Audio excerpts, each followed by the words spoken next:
Hello, everybody. Joshua Meeks here with the PNW team at Keller Williams, just working on getting this set up to give you a market update. Perfect. All right, we're just logging in, making sure I've got my screen pulled up. There we go. All right, give me a few more seconds to get this all set up. I know there's a little bit of a delay, so bear with me on that. As questions come up, I want to make sure we are answering them for you. And in order to do that, I have to make sure a couple screens are up. All right, everybody, thanks for checking in. Let me know if you have any problems hearing me or any questions as we go over this. I'm going to step over to this side. I've got my iPad airplaying some stats here. For those of you who I've had the pleasure of sitting down and getting to know and going through either a buyer or a seller consult, what you know about me is that oftentimes people will sit down across the table either at a listing presentation or a buyer consultation. They'll say, hey, is now a good time to buy, to sell, to refinance, to invest? And I rarely have a brief answer on that question. And the reason is because I think it's important not just that people trust and have confidence in the trust and the relationship and the knowledge that we have in the real estate industry, but on the PNW team, our hope is that each of you see yourself as a real estate investor, that every person sees themselves as somebody who understands real estate, understands the dynamics of real estate, understands a marginal amount of economics, of housing, of unemployment, of microeconomics and macroeconomics. And the reality is some people I sit down with and they have some very simple question, is now a good time to buy or sell? And answer that question with a long answer. And some people would just prefer to say, hey man, I don't care or know about any of that stuff, but I trust in your wisdom and the real estate industry. So yes or no. And usually the answer is yes. And almost always the answer is yes, if it makes sense for your real estate goals. And that's always the question that a real estate agent's going to ask you. Is when you say, is it a good time to buy or sell? We're going to ask, what are your real estate goals?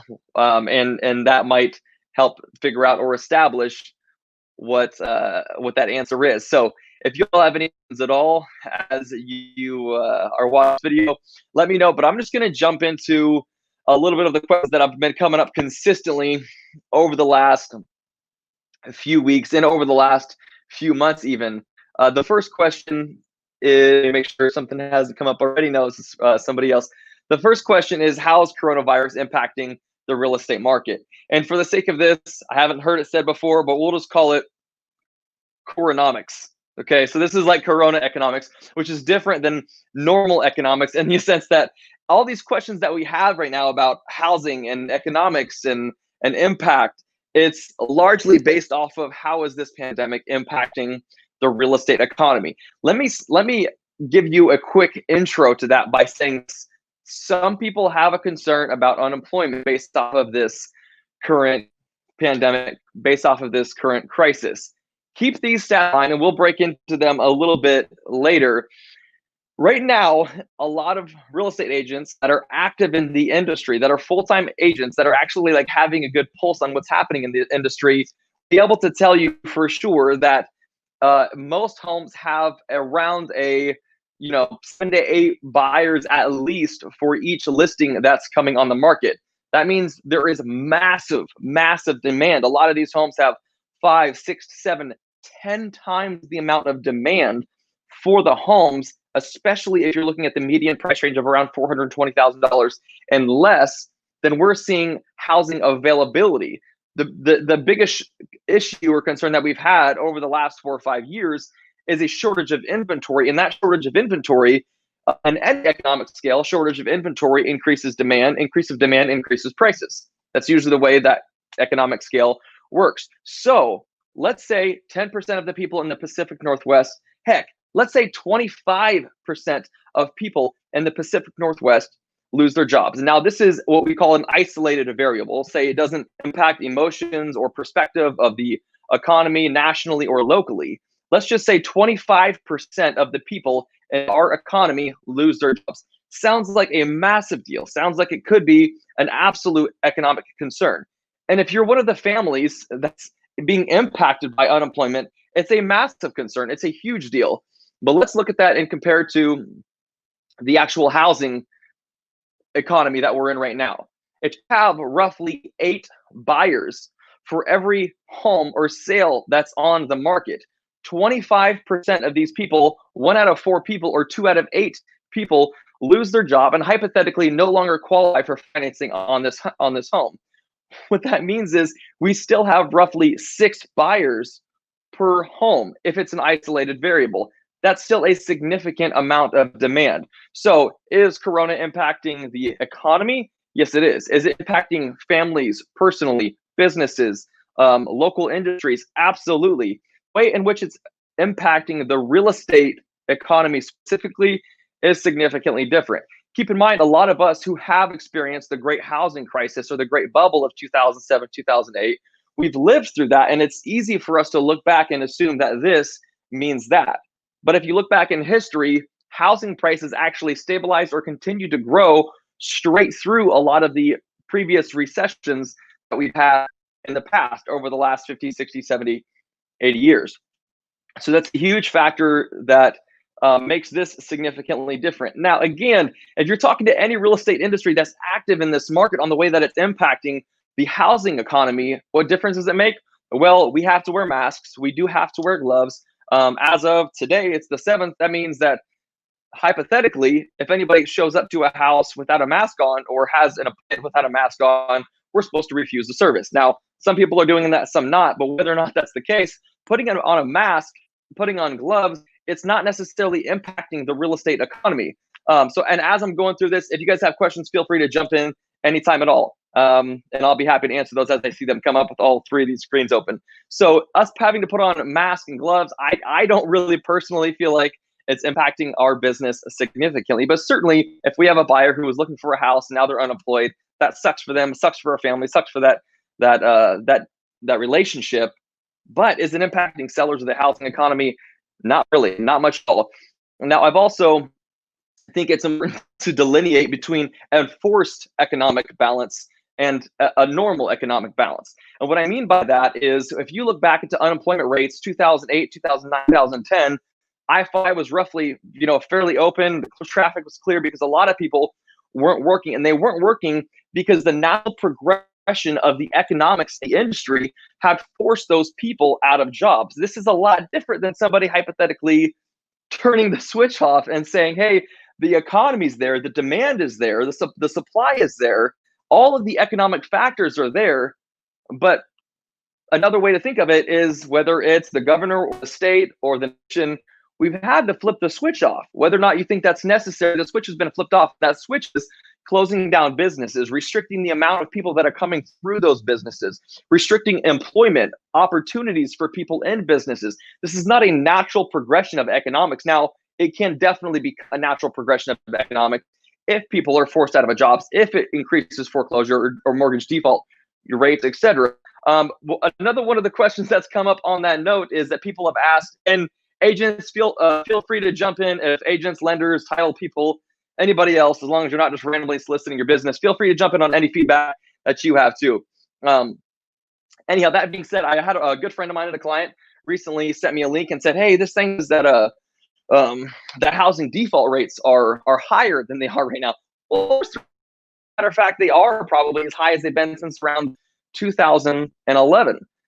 Now, what that means for us is because a lot of this is being rewarded in this market, whether we like it or agree with it or not, that if you're defaulting, if we make it okay to default, if we give the thumbs up on the default, more people are going to be defaulting. If we say, hey, it's okay, either as a tenant or a mortgage owner during this time to default because it's going to be forgiven somehow, well, of course, there's going to be an increase of default. But here's what I want you guys to think about. I want to show you something real quick on this. This is incredibly helpful to look at. Now, this only goes to the second quarter of 2019. And keep in mind, a lot of the real estate market has been increasing over this time. This blue line is the amount of home equity debt that people have had. This reddish orange kind of P&W orange line is the amount of equity that people have had. So blue is debt, that's bad. Red is equity. That's good. If you look at the range between around 2007 to 2010, this is what you call a bubble. This is what we call a concern. When outstanding debt is huge and the amount of equity people have is very low. And here's a huge difference that we have today, just to kind of give you a quick context. We're alive up to date. As of around 2015, a little while after I actually got into the real estate industry and started representing people actively, in addition to myself, we crossed paths here, which is huge. That's amazing. So this is equity now. This is where we're looking at in equity, and this is debt. We haven't been in that strong of a position for a long, long time.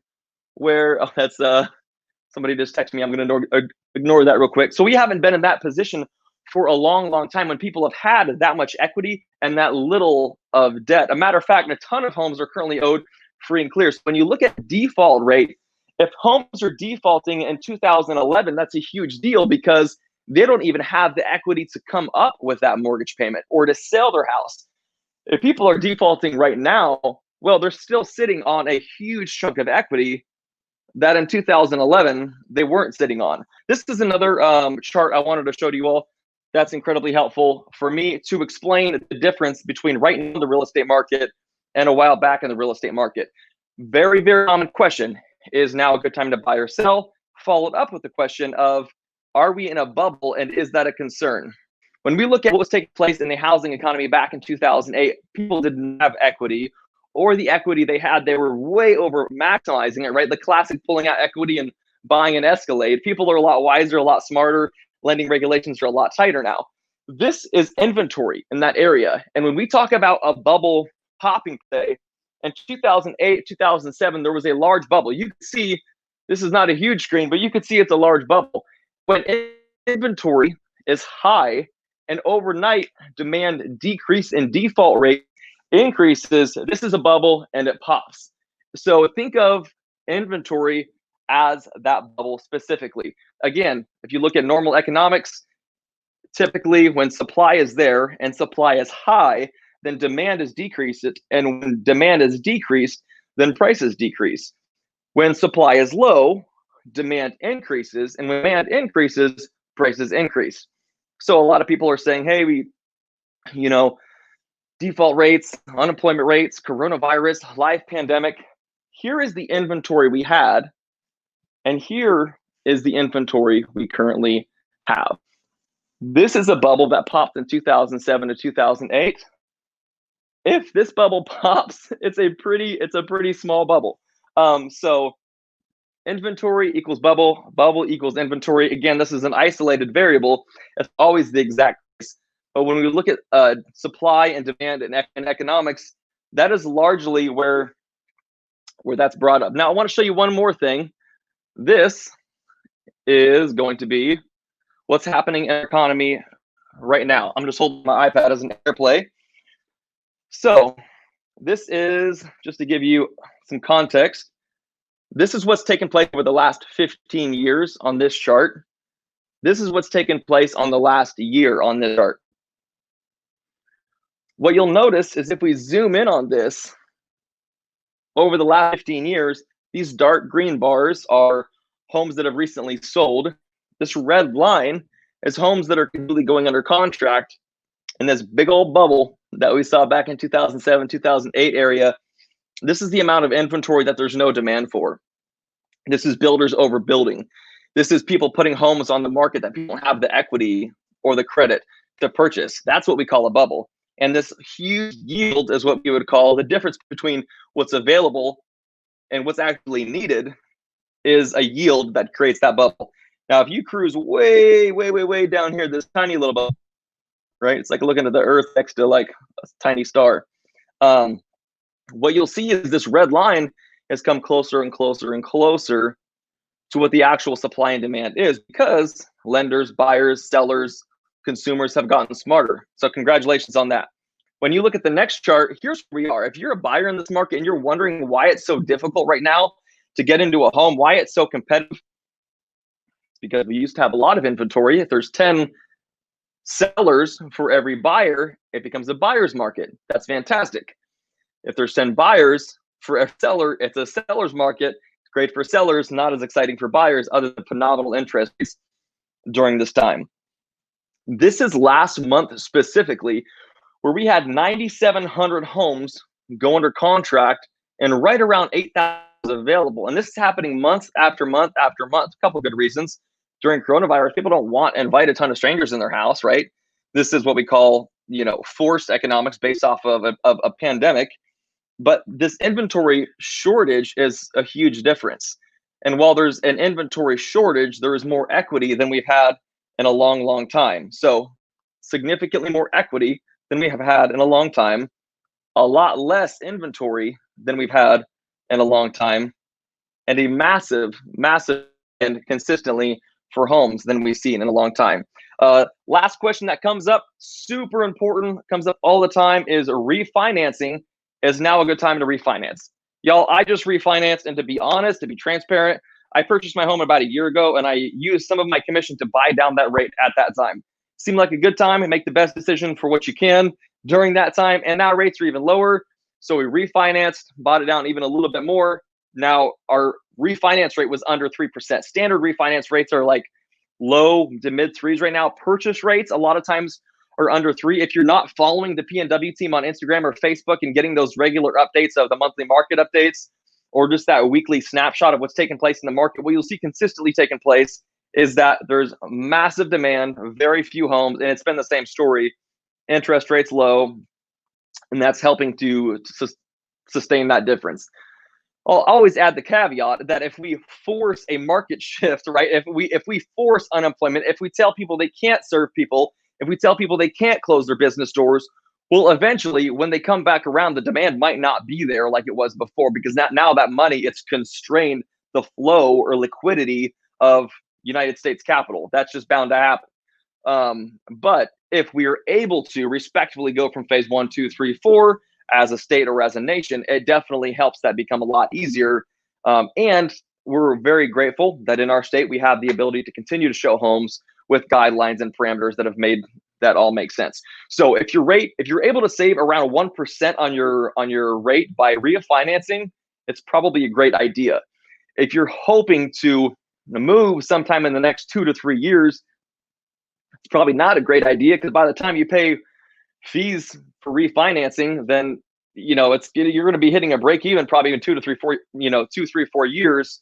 And if you're selling by that time, it wouldn't have made a huge difference unless you're just trying to miss a couple payments. So there could be huge benefits. I had a good friend of mine who recently refinanced and saved $600 a month. That is food in the cupboards. That is a huge difference for affordability for housing, and for some people even gives them the ability to rent that home out and to buy another home. So that being said, we talked about a lot. We talked about coronomics or corona economics. We talked about forced versus a general market and the difference between that, refinancing versus buying and selling. Just to kind of recap on that, refinancing is a great idea. Another good idea is pulling or selling that home, leveraging that money to put 20% down on your next investment so you don't have to have private mortgage insurance. And finally, default rates and bubbles. So listen, if you guys ever have questions anytime, I want you to know that you can reach out to us without feeling like we're going to have commission breath, as they say, and that we're going to be like, oh no, you should definitely buy or sell right now. The question we always want to ask is what's currently taking place in your own economy, in your own family, with your own job situation, with your own housing, and to see if it is the best thing for you to buy or sell or refinance or invest during this time. So we hope that this is beneficial for you. We truly do want you all, in addition to the trust that you place with the PNW team, to feel like you are educated investors, homeowners, sellers, and even economists. If you ever have any questions on making that happen, feel free to reach out anytime to the PNW team. Love y'all. Thanks for watching, and we'll talk to you soon.